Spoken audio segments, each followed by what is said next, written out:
Aviary করলে একটা সুবিধা আছে, সেটা হলো যে আপনি যখন ইচ্ছা কবুতরকে রোদ খাওয়াতে পারবেন। এই যে সারাদিন বৃষ্টি হচ্ছিল, এখন একটু রোদের মুখ দেখা গেছে, তো কবুতরগুলোকে মনে হলো যে বাইরে ছাড়ি।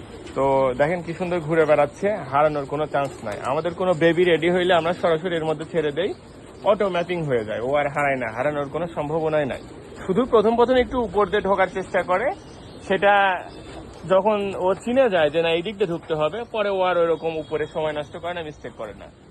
আর একটা মজার বিষয় হলো, রেস থেকে কবুতর যখন উপরে এসে বসে, তখন আমরা এই নিচে খাবার দেখাইলেই ও জাস্ট মানে ওর উড়ে বা হেঁটে আসতে যতক্ষণ সময় লাগে ওইটুকু সময় ব্যয় হয়, এছাড়া ওর সাথে সাথে ঢুকে পড়ে, মানে অনেক বেশি অ্যাডভান্টেজ পাওয়া যায়। আমি এই নিয়ে একটা ভিডিও করছিলাম, ইন ফিউচার আরো ভিডিও করব, কারণ অনেকে জিজ্ঞেস করেন যে এটার সুবিধা অসুবিধা কি। সেই ভিডিওগুলো নিচে পড়ে গেছে, আপনারা খুঁজে দেখতে পারেন ভিডিওগুলা।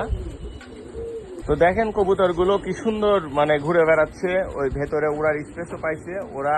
এভাবে যদি আপনারা ব্রিডার কবুতরকেও রেখে দেন, তাহলে সেই ক্ষেত্রে ওই ব্রিডার গুলো ভালো থাকে, দীর্ঘদিন সার্ভিস দিতে পারে।